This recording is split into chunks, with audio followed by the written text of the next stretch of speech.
নমস্কার, কেমন আছেন সবাই? আজ বানাবো তেলে ঝোলে ভোলা মাছ। তবে চলুন রান্নাটা শুরু করা যাক। প্রথমেই মাছের গায়ে নুন আর হলুদ দিয়ে দিচ্ছি। এবার খুব ভালোভাবে প্রত্যেকটা মাছের গায়ে নুন আর হলুদটা মাখিয়ে নেব। নুন আর হলুদ সবকটা মাছের গায়ে খুব ভালোভাবে মাখানো হয়ে গেছে।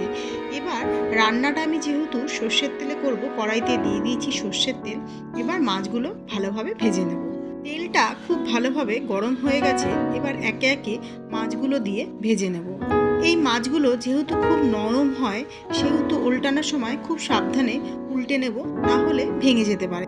মাছগুলো মোটামুটি সব একে একে ভাজা হয়ে গেছে। এবারে একটা মশলা রেডি করে নেব।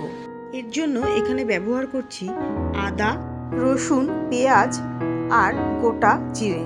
সব মশলাগুলোর সাথে গোটা জিরেটাও একসাথে খুব ভালোভাবে বেটে নেব। এখানে গোটা জিরেটা ব্যবহার করছি এই কারণে, এতে গন্ধ আর স্বাদ দুটোই খুব ভালো হয়। এবার মাছ ভাজার তেলেই দিয়ে দিচ্ছি কিছুটা কোচানো পেঁয়াজ। এখানে আমি একটা বড় সাইজের পেঁয়াজ কুচিয়ে নিয়েছি।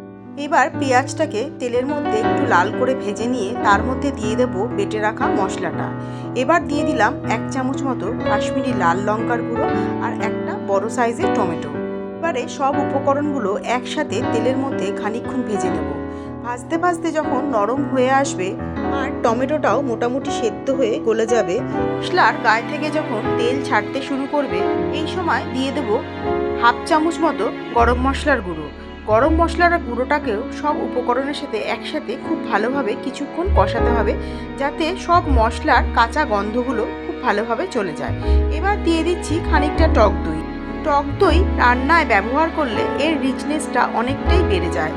এতে ঝোলের কালারও যেমনি ভালো হয়, তেমনি টেস্টও অনেকাংশে বেড়ে যায়। দই ব্যবহার করার পর গ্যাসের আঁচটা অবশ্যই কম করে খুব ভালোভাবে নাড়াচাড়া করতে হবে, না হলে দইটা ফেটে যেতে পারে। এখন এইভাবে কষাতে কষাতে তেলও বেরিয়ে এসেছে আর ঝোলের কালারটাও চেঞ্জ হয়ে গেছে। এই সময় আমরা দিয়ে দিলাম গরম জল। জল ব্যবহার করার পর আবারও খানিকক্ষণ জলটাকে ফুটতে দিতে হবে।